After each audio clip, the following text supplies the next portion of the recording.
Ang lagi kong sinasabi sa ating mga presidential scholar, sana mapakinabangan ninyo na mabuti ito at alam, sa karanasan ko, talagang naramdaman ko yan. Kung ako'y napakapalad at nakapag-aral ako sa magagandang eskwelahan at sa buong buhay ko, mula nung nag-graduate ako, buong buhay ko, nagagamit ko talaga yung natutunan ko. Araw-araw, nakikita ko na nagagamit ko yan. Ano daw? Ano ang sabi ni BBM? Narinig niyo ba yan mga kababayan? Mula daw nung siya gumraduate, ay nagamit niya talaga ang kanyang pinag-aralan. Doon po sa harap ng mga tao, ang alam ko sa Bukawin siya po yung namimigay dyan ng ayoda. At doon po sa harap ng mga tao, pinagyabang niya na mula daw nung siya gumraduate, nagamit na niya talaga ang kanyang pinag-aralan. Oo. Ang problema dito mga kababayan, alam po ng buong Pilipinas na itong si Pangulong Marcos ay hindi po graduate. Kahit ako po mismo alam ko. Dahil nung siya po ay tumakbong Pangulo noong 2022, ako po nag-research para malaman ko kung ano ang kanyang degree. Ano ang doctorate meron siya. Kaso lang po nung ako nag-research, wala pa ako nakita. Bagamat siya po ay nag-enroll, pumasok sa St. Edmund Hall, University of Oxford. Pero hindi po siya graduate doon, hindi po siya nakatapos, hindi po niya nakompleto ang kanyang pag-aaral. Pero base po dito sa aking pag-research, siya po ay nabigyan ng special diploma sa naturang university. Oo. Okay? Ayan po, siya po ay nag-aral ng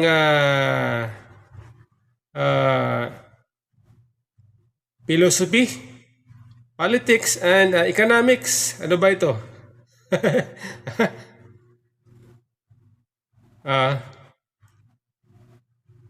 Pero hindi po siya nabigyan ng hindi po siya nakagraduate. Nabigyan siya ng special diploma.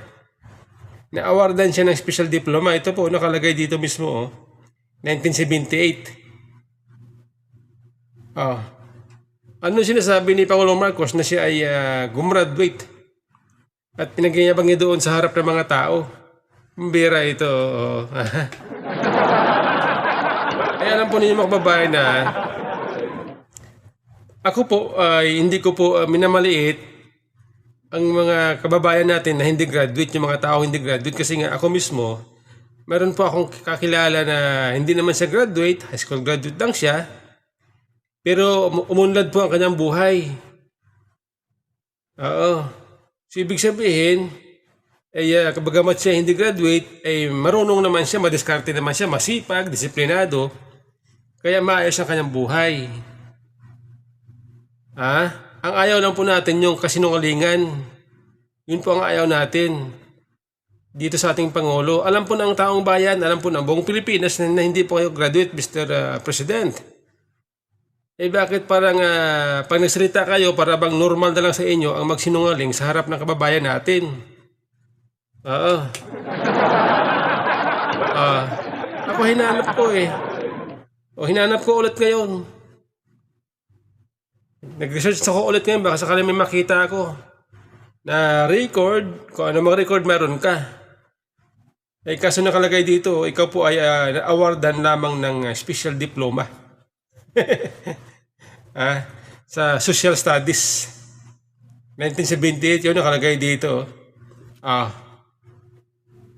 Okay? Nakakahiya po, Marias, nakakahiya po kayo, Mr. President. Lumalabas na parang immune na kayo, yung ginagawa nyo kasinungalingan, parang normal na lang sa inyo. Ginagawa nyo totoo ang kasinungalingan. Nakakaya. Hindi ka ba nahiya sa iyong pamilya, Mr. President? Marami kang kamag-anak, marami kang kapatid, alam nila na ikaw hindi tapos. Oo. Hindi ka ba nahiya sa kanila? Di ba, Mr. President?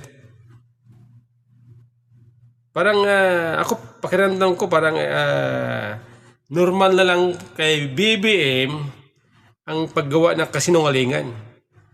Yung kasinungalingan parang totoo na lang para sa kanya. Harap-harapan, oh. Oh, di ba? Nakakahiya, oh. Nakakahiya sa nanay mo. Yung nanay mo buhay pa, si dating First Lady Imelda Marcos. Yung kapatid mo si Amy Marcos buhay pa, buhay na buhay. Anak mo, asawa mo, nakikinig, si First Lady, Lisa Marcos, alam nila na hindi ka tapos, hindi ka graduate. Ang bira ito, oh. Nakakahiya, Tayo, alam natin marunong ka mag-English, magaling ka mag-English kasi nga, lumaki ka sa ibang bansa, anak mayaman ka. Magaling ka mag-English. Pero wag mo namang gawing mga mangmang ang tao, bulahin ng mga tao na ikaw ay graduate.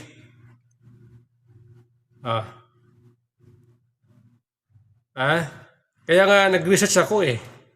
Ano ang mga naging trabaho mo mula nung ikaw ay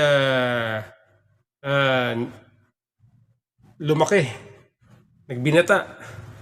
Ano ang mga naging trabaho mo? Saan ka nagtrabaho? Para masabi mo na gamit mo ang inyong pinag-aralan. Ay politiko ka. Ikaw ay politiko. Ikaw ay naging gobernador ng Ilocos. Siyempre sikat ka eh. Kilala ang apelidong Marcos. Kaya siyempre bilang politiko ay Marcos nagamit mo. Pero hindi yung pinag-aralan mo. Ako po inuulit ko. Hindi po natin minamaliit yung mga hindi tapos, hindi graduate. Ang ayaw lang natin ang mga kasinungalingan. Yan po ang ayaw natin. Nakakaya, Ang bira ito. Presidente ba naman? Harap-harapan tayo binubula. Hindi na siya nahiya sa kanyang sarili.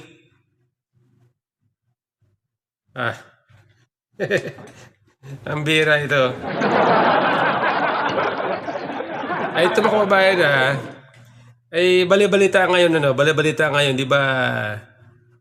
Noong mga nagdaang araw, ay maugong ang balita na magkakaroon ulit ng palitan ng liderato sa Senado, di ba?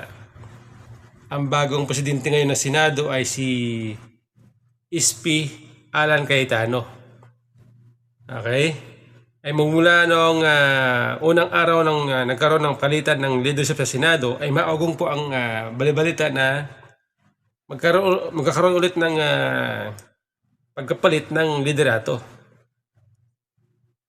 Pero hanggang ngayon ay nananatiling buo, solid ang samahan ng 13. Masabi nga natin na brave 13 na mga senador na bago majority.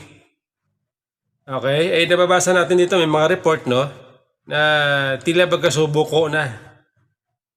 Naglaylo muna itong mga minority senator sa pag-kumbinsi sa kanilang mga kasama na sumapi sa kanila para magkaroon ng bagong majority. Kasi nga siguro napansin nila parang malamig, parang galit, masama ang loob dito mga kasamahan nila 13 senators dahil nung nagkaputukan, nagkagulo dyan sa Senado ay para bang lumalabas sila pa ang sinisisi ng mga minority. Kaya ngayon, ramdam siguro nila na parang malamig ang pakikitungo ng mga 13 senators majority sa bagong minority sa pangunguna ni Soto. Yan po ang ating nakuhang report. Laylo daw muna, laylo. Bagamat nung isang araw sinabi ni Erwin Tulfo, kaya isa na lang daw, isang boto na lang ay magkakaroon na raw ng panibagong Senate President. Kasi meron na silang 11. So isa na lang, sabi niya, ay magkakaroon na ng bagong liderato, bagong majority ang Senado. Pero ang alam natin, 13 ang kailangan para magkaroon ng majority. 13. Pero si Erwin Tulfo, sabi niya, meron na silang 12, meron na silang 11, isa na lang para maging 12. Nangyari. Para bang nahahawa na ang ibang senador sa pagiging lutang ng Pangulong Marcos. Di ba si Pangulong Marcos ang lutang? Minsan lutang kung ano namang sinasabi. Pati ito mga ibang senador nahawaan na rin ang pagiging lutang. Pero ay sabihin ni Erwin Tulfo, isa na lang ang kailangan nila para magkaroon ulit ng panibagong majority sa Senado. Bagong liderato. Meron na silang 11. Isa na lang daw, sabi niya. Ang bera, oh. Ano ba yan? Itong ating mga leader ng bansa para wala sa sarili. Parang mga wala sa sarili, oo. Kung ano-ano mga sinasabi, kung ano-ano mga lumalabas sa bunganga. Okay? Ay, iba ko ba? Ay, alam niyo mga kababayan ay, alam niyo mga kababayan kaya matatandaan ninyo nung sinabi ni Rizal Tiberos, bakit daw nangyari sa Senado yung gulo, yung putukan, at sabi ni Rizal Tiberos, para daw walang nangyari. Ay alam po ninyo, doon sa tanong niya, bakit daw nagkaganon ang Senado? Para bang lumalabas, no? Parang gustong palabasin ni Hontiveros na dahil sa nagpalit ng liderato sa Senado ay nagkaganon. Nasira ang imahe ng Senado. Kaluko-luko ang Senado nung nagpalit ng liderato. Parang lumalabas, gusto niyang palabasin na hindi mabuting leader si Cayetano. Okay?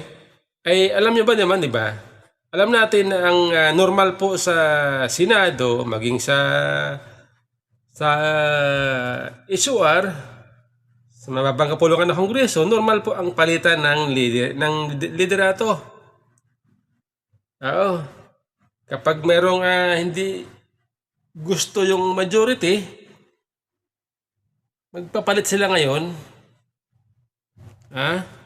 Halimbawa, merong hindi gusto ang mga dating minority, merong membro ng majority na lilipat sa minority. Kaya nagkakaroon ng change of leadership. Ayan po, alam natin yan po ay bahagi ng demokrasya, bahagi ng ating institusyon. Yung mga nagdaang palitan ng liderato, okay naman. Wala namang ganun nangyayari.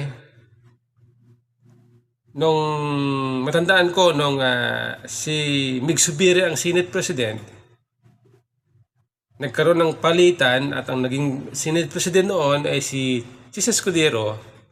Maayos naman, bagamat meron tangpuhan, pero walang gulo. Noong si Chis Escudero ang Senate President, nagkaroon ng palitan ng liderato Ang pumalit si Soto, okay naman. Tanggap naman. Tanggap ni Jesus Escudero. Tanggap ng ibang dating majority na naging minority. Tanggap nila. Sa katunayan, si Jesus Escudero, siya pa yung nag-congratulate kay Soto. Dahil nakuha nila yung majority, nakuha nila yung Senate leadership. Pero this time, parang hindi matanggap ng majority o ng dating majority at naging ng Malacanang, naging kanilang kaalyado ang nangyari na palitan sa Senado. Oo. Eh bakit nga ba? Tanong niya yung Tiberos. Bakit nagkaganito ang Senado? Una, kung bakit nagkaganon ang Senado? Ay di ba? Kung hindi nakialam ang NBI, kung hindi pinayagan ni Tito Soto ang NBI na pumasok doon sa Senado para hulihin si Bato, arestuhin si Bato, nung hindi na-aresto, nagkipaghabulan doon, nung nagkahabulan, nagkaroon ng kaguluhan, habang sa dumating yung punto na merong yata nabugbog na usaa o member ng security ng Senado.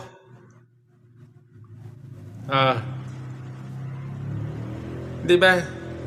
At itong si Trillanes, pumunta doon sa Senado at merong inawagaway na papel na sinasabi ay sisiwaran daw para kay Bato. Doon nagsimula yun eh. Habang sa dumating yung punto na nagkaputukan kasi nga sabi ng USAA, meron daw doon mga presensya ng NBI sa paligid ng Senado. Ano ang dahilan bakit nagkagulo, bakit nagkagano ng Senado? Kasi nga merong tao, merong nakialam, merong nambastos, hindi nirespeto yung institusyon, kaya nagkagulo.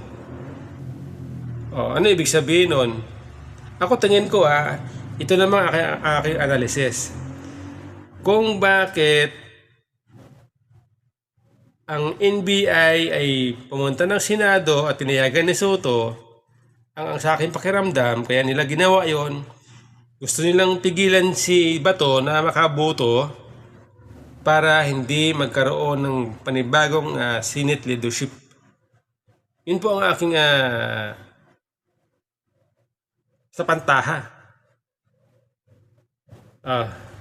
Ngayon, sa tanong ni Hontiveros, bakit nagkaganito ang Senado? Di ba dapat ang tanongin niya ang executive, si Trillanes, si Soto. Ang tanongin niya si Soto, bakit pinayagan ni Soto ang NBI na pumasok doon sa Senate premises para arestuhin si Bato? Doon nagsimula yun eh. Di ba dapat ang tanungin ni Rizal Tiberos? Si Trillanes, Malacanang, dahil under ng Malacanang, under ng executive, ang NBI. Dahil kung ang NBI hindi lumusob doon sa Senado, walang gulo. Hindi nagkaganon ang Senado. Di ba dapat alam ni Tiberos yun? Tanongan niya ang kanilang grupo. Anong dapat eh?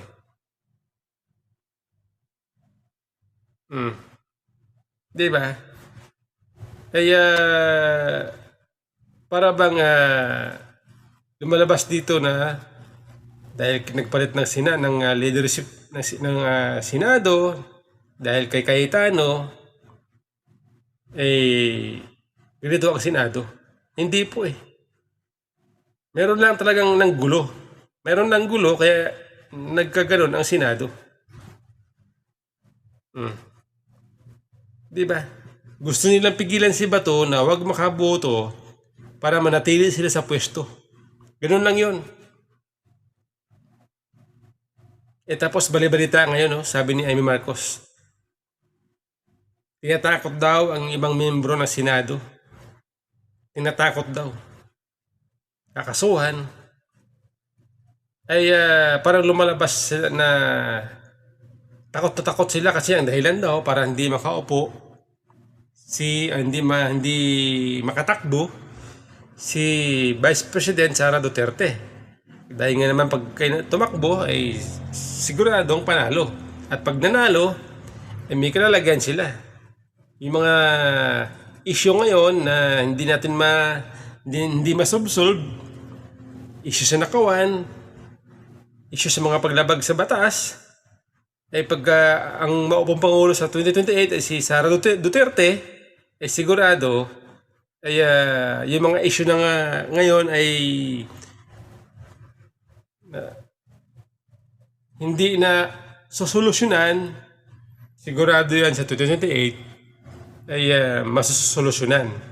At sa aking palagay ay hindi po makatakas ang may kagagawa nitong mga problema ngayon sa ating bansa. Hindi sila makakatakas. Doon po sila takot. Doon po sila takot. Gusto nila manatili sa pwesto para sila ay hindi mapipersecute, para sila ay hindi mapanagot. Kaya kung ano-ano ang kanilang ginagawa, pananakot. Oo. Di ba?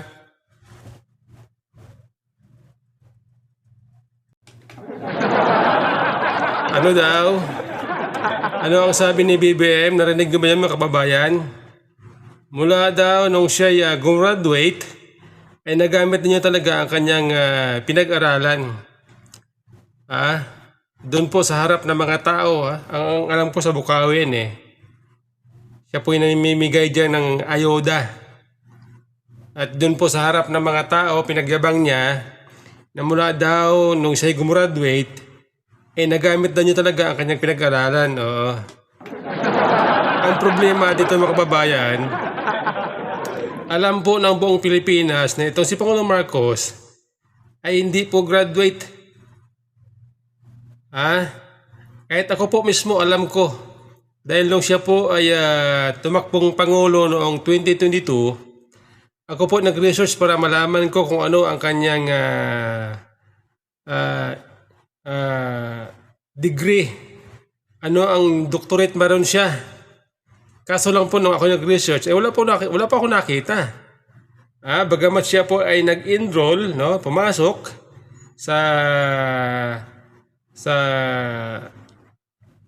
St. Edmond Hall, University of Oxford. Pero hindi po siya graduate doon, hindi po siya nakatapos, hindi po niya nakompleto ang kanyang pag-aaral. Pero base po dito sa aking pag-research, siya po ay nabigyan ng special diploma sa naturang university. Oo. Okay? Ayan po. Siya po ay nag-aral ng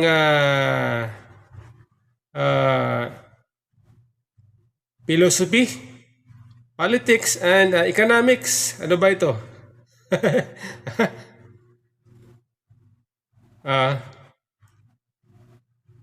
Pero hindi po siya nabigyan ng hindi po siya nakagraduate. Nabigyan siya ng special diploma.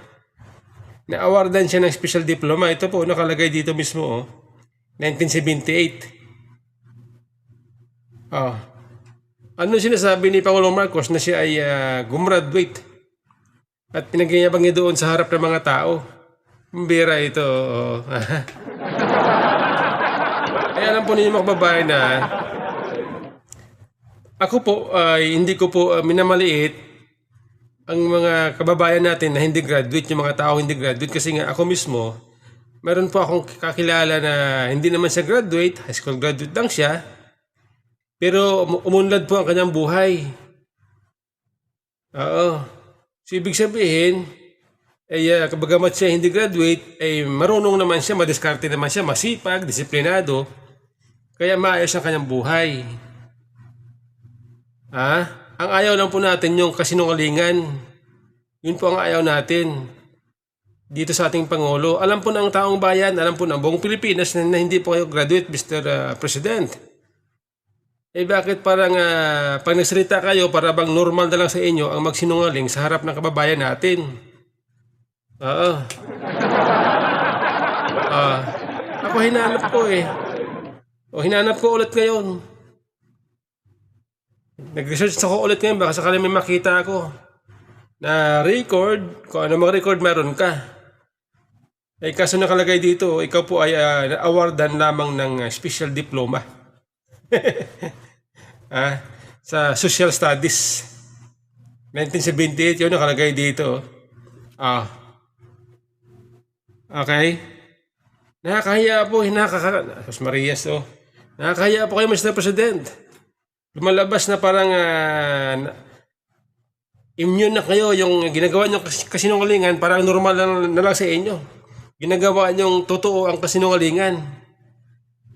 Oo. Nakakahiya. Hindi ka ba nahiya sa iyong pamilya, Mr. President? Marami kang kamag-anak, marami kang kapatid, alam nila na ikaw hindi tapos. Oo. Hindi ka ba nahiya sa kanila? Di ba, Mr. President? Parang ako, pakiramdam ko parang normal na lang kay BBM ang paggawa ng kasinungalingan. Yung kasinungalingan parang totoo na lang para sa kanya. Harap-harapan, di ba? Nakakahiya, Nakakahiya sa nanay mo, yung nanay mo buhay pa, si dating First Lady Imelda Marcos. Yung kapatid mo si Amy Marcos buhay pa, buhay na buhay.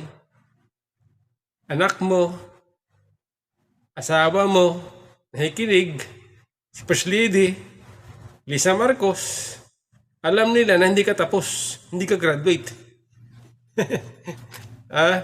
Ang bira ito, nakakahiya.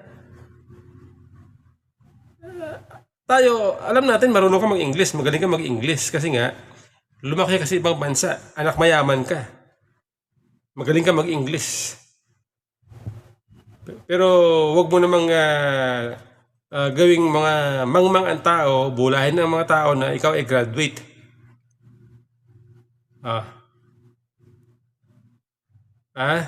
Kaya nga nag-research ako eh.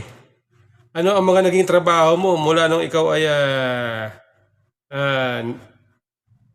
lumaki, nagbinata? Ano ang mga naging trabaho mo? Saan ka nagtrabaho? Para masabi mo na gamit mo ang inyong pinag-aralan. Ay politiko ka. Ikaw ay politiko. Ikaw ay naging gobernador ng Ilocos. Siyempre sikat ka eh. Kilala ang apelidong Marcos. Kaya siyempre bilang politiko ay Marcos nagamit mo. Pero hindi yung pinag-aralan mo. Ako po inuulit ko. Hindi po natin minamaliit yung mga hindi tapos, hindi graduate.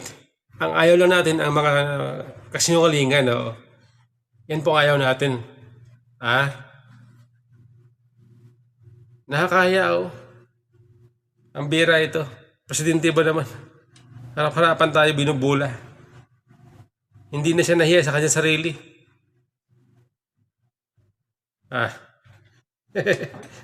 Ang bira ito. Ay ito mga kababayan ay balibalita ngayon, di ba? Noong mga nagdaang araw ay maugong ang balita na magkakaroon ulit ng palitan ng liderato sa Senado, di ba? Ang bagong presidente ngayon ng Senado ay si SP Alan Cayetano. Okay? Ay magmula noong unang araw ng nagkaroon ng palitan ng leadership sa Senado ay maugong po ang balibalita na magkakaroon ulit ng pagkapalit ng liderato. Pero hanggang ngayon ay nananatiling buo, solid ang samahan ng 13 Masabi nga natin na brave 13 na mga senador na bago majority. Okay? Nababasa natin dito, may mga report, no? Na tila magkasubuko na.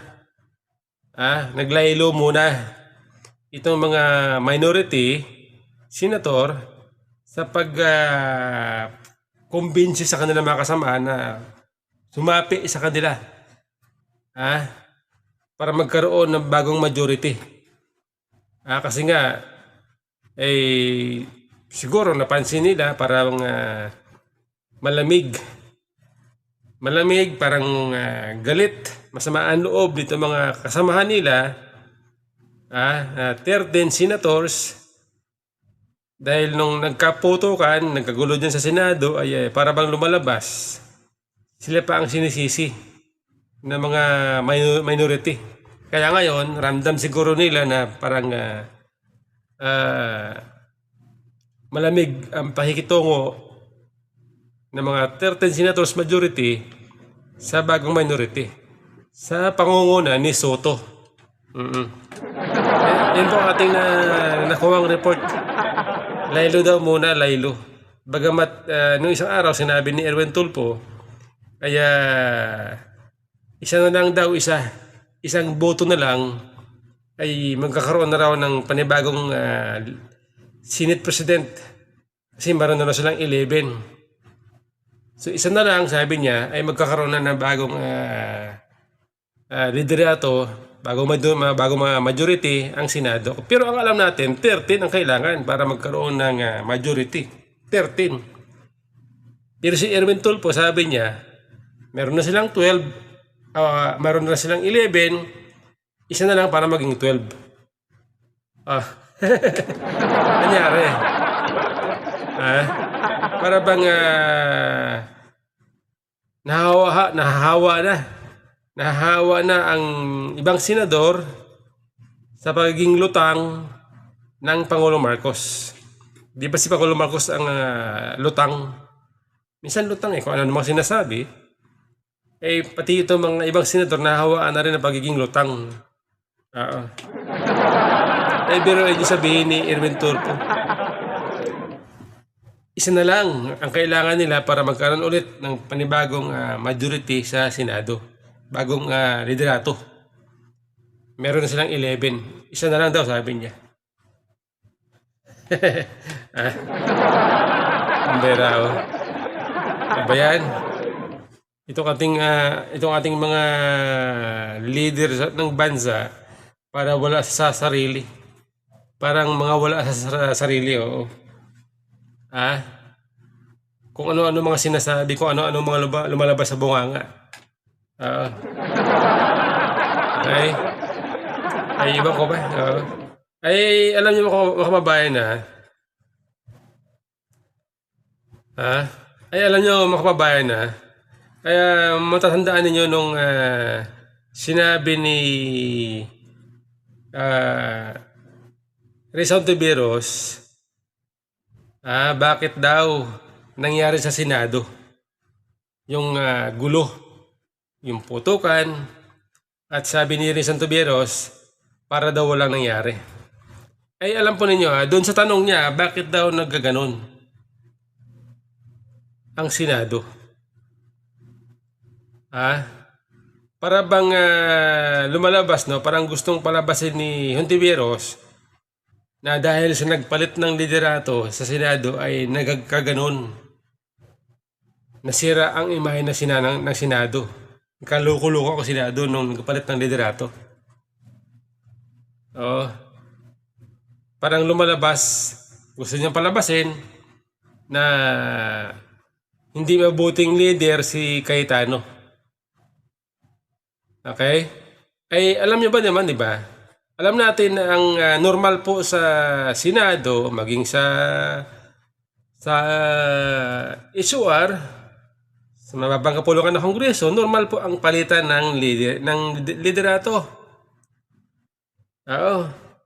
Kapag merong hindi gusto yung majority, magpapalit sila ngayon.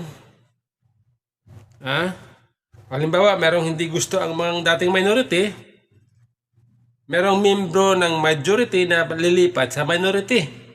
Kaya nagkakaroon ng change of leadership. Ayan po, alam natin yan po ay bahagi ng demokrasya, bahagi ng ating institusyon. Yung mga nagdaang palitan ng liderato, okay naman. Wala namang ganun nangyayari. Nung matandaan ko, nung si Mig Subiri ang Senate President, nagkaroon ng palitan at ang naging Senate President noon ay si Chis Escudero. Maayos naman, bagamat mayroong tangpuhan, pero walang gulo. Oo. Noong si Chis Escudero ang Senate President, nagkaroon ng palitan ng liderato, ang pumalit si Soto, okay naman. Tanggap ni Chis Escudero, tanggap ng ibang dating majority na naging minority, tanggap nila. Sa katulayan, si Chis Escudero, siya pa yung nag-congratulate kay Soto. Dahil nakuha nila yung majority, nakuha nila yung Senate leadership. Pero this time, parang hindi matanggap ng majority o ng dating majority at naging ng Malacanang, naging kanilang kaalyado ang nangyari na palitan sa Senado. Oo. Eh bakit nga ba? Tanong niya yung Tiberos. Bakit nagkaganito ang Senado? Una,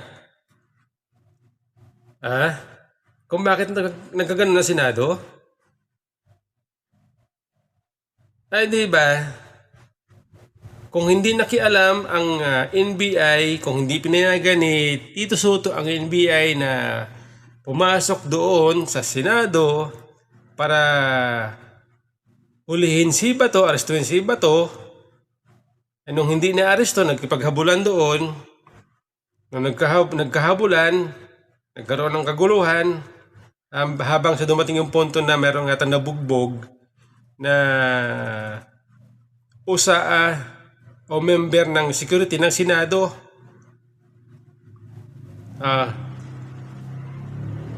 Di ba? At itong si Trillanes pumunta doon sa Senado at merong inawagaway na papel na sinasabi ay sisiwaran daw para kay Bato. Doon nagsimula yun eh. Habang sa dumating ng punto na nagkaputukan kasi nga sabi ng usaa, meron daw doon mga presensya ng NBI sa paligid ng Senado. Ano ang dahilan bakit nagkagulo, bakit nagkagano ng Senado? Kasi nga merong tao, merong nakialam, merong nambastos, hindi nirespeto yung institusyon, kaya nagkagulo. Ano ibig sabihin nun? Ako tingin ko ito naman aking analysis. Kung bakit ang NBI ay pumunta ng Senado at tinayagan ni Soto, ang sa aking pakiramdam, kaya nila ginawa yon, gusto nilang pigilan si Bato na makaboto para hindi magkaroon ng panibagong Senate leadership. Yun po ang aking sa pantaha. Ngayon, sa tanong ni Hontiveros, bakit nagkaganito ang Senado? Di ba dapat ang tanongin niya, ang executive, si Trillanes, si Soto. Ang tanongin niya si Soto, bakit pinayagan ni Soto ang NBI na pumasok doon sa Senate premises para arestuhin si Bato? Doon nagsimula yun eh. Di ba dapat ang tanungin ni Rizal Tiberos? Si Trillanes, Malacanang, dahil under ng Malacanang, under ng executive, ang NBI.